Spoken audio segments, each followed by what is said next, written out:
Brace yourself for the improved audio quality. I've upgraded my audio setup to what my previous recording setup was since I'm back in my hometown. So, hello. Today we're going to be talking about some stuff. Some are like just this is just a basic paint over with me talking over it because I wanted to chat a bit since I have this microphone on me. So like it's pretty cool. So I've made a post about what I should be talking about. And I know it's too early to be starting over so soon, but I think I have enough to go on. So Florence here commented that you can talk about how important self-respect is. People nowadays are so depressed over not having first priority from others when they shouldn't. And I think it's good enough subject to talk about. And I'll try to stay to my theme, my page, so I'll bring it to the art side. And self-respect is very important, whether you're doing it for a hobby or you're just trying to pursue it professionally. Either ways, you need to respect your own work. You need to be aware what value your art holds and be confident. I'm not saying be blind and just be like, my art is the best in the world. Or no, you have to be humble. That's the step one. But at the same time, you can't always keep hating on your artwork. You need to have a critical point of view to like when the points are valid. Like if you say your artwork is ugly, why? Are the color combinations bad? Are the perspectives are wrong? Or like the anatomy is like whack? If so, in which areas, right? Once you start to ask these questions, you begin to find actual flaws that you can work on, and which is fine. You need that for improvement. But if you just vaguely say that my art sucks, the other person's art is better, if that's the starting point. But then you have to ask yourself, what's wrong with your work? Where is it lacking? And if you know that, you can just start off from there. So you'll get into a point where that's not a problem anymore.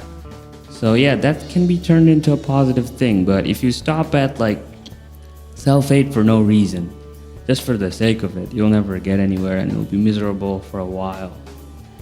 As for priorities from people, we are social creatures, right? So we do crave human interactions and attention, the social ladder and everything.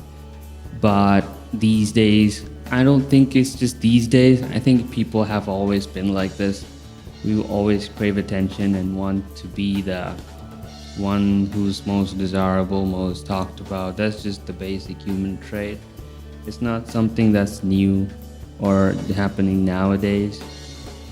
The term depression is more used nowadays because it's more acknowledged overall. But before then, it was just someone being dramatic. This is how they are. And nowadays, it's more talked about and discussed. I think what we should be doing is figuring out, like, if you do want the first priority, of course you will work on that, right? So figuring that out is your first priority should be what gets you that first priority, what makes you special, what makes you stand out from other people. And I'm not gonna be here telling you that believe in yourself, or like those people don't know what they're missing, or things like you don't need that first priority. I'm not going to tell you those because that's not what you want to hear and that's not what will work for you. Just work on yourself and be more appealing.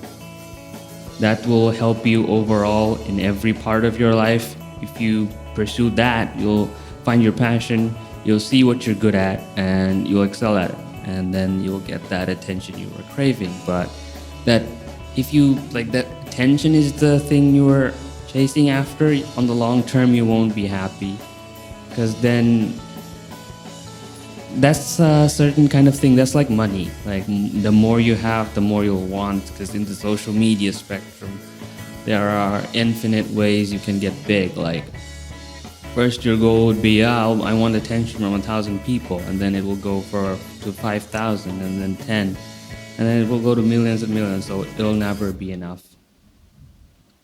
Same goes for any skill as well. I know it sounds all contradictory, my words, but Even if you pursue a skill, you'll never be good enough, and you never should be. Nothing should ever be enough. You should keep chasing, but for self-improvements, right? You don't have to, you shouldn't do it to impress people. You need to just beat yourself, keep improving. That's how life will stay interesting until you die. You'll just keep at it, and it's a non-stop race between yourself. So never be satisfied. That's what I'll say. So this is already, we're 7 minutes in. I think that's enough for a video. And yeah, moral of it all is that, what was the question again? Wait, let me just read it properly so I can just give a final conclusion of like what my opinion is of it. Also, I won't be editing any of it out. I'll keep it like raw as I can. Like, this is just one take and that's it. So it doesn't feel any filtered or like scripted. So yeah, it was talking about how important self-respect is. Yeah, I totally agree that you should respect yourself and have confidence in your stuff, but not enough to like be blind of it. And priority from people, that comes with your skill and what you're pursuing. Unless like your set of skills is just socializing, even then it takes skill. Everything takes skill to be good at. So whatever your medium is to get that attention, you just keep working at it and you'll get there. Persistency, and yeah, mostly persistency is key, and smart practice.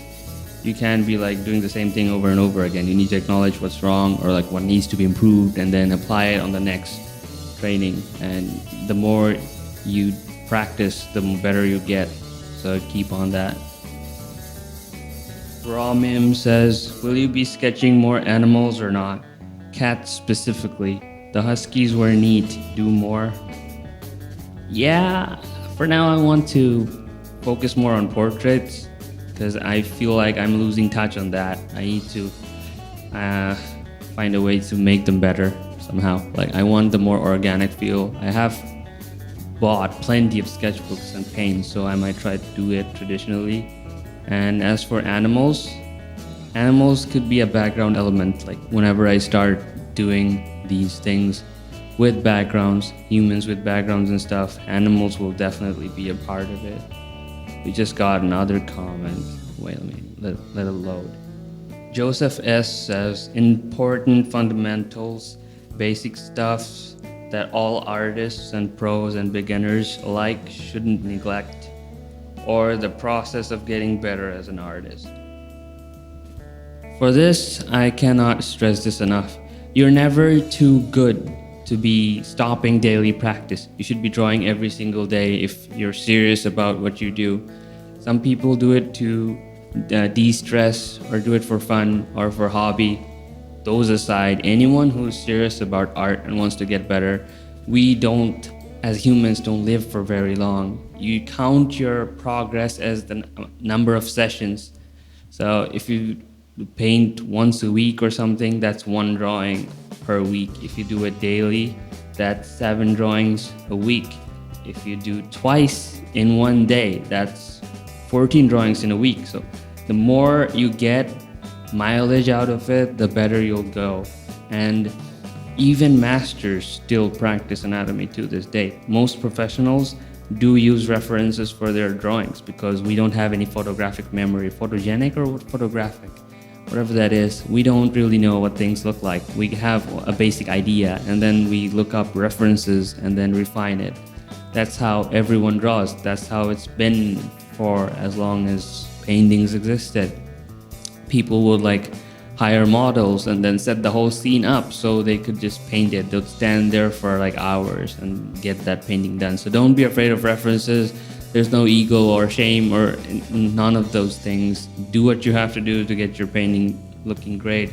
And consistent practice. Always be practicing from real life, from stylized stuff, and never be stuck to one style. I don't think you have to switch over to different styles altogether, but painting all different kinds of things and mediums always like is a good way to freshen things up and get your hands all over the place, so you can like grow from every style. There's something to be learned, so that's always a good thing. Now we're 11 minutes in, so I'll be ending this video shortly. I'll put a time-lapse painting on it. So until next time, bye bye.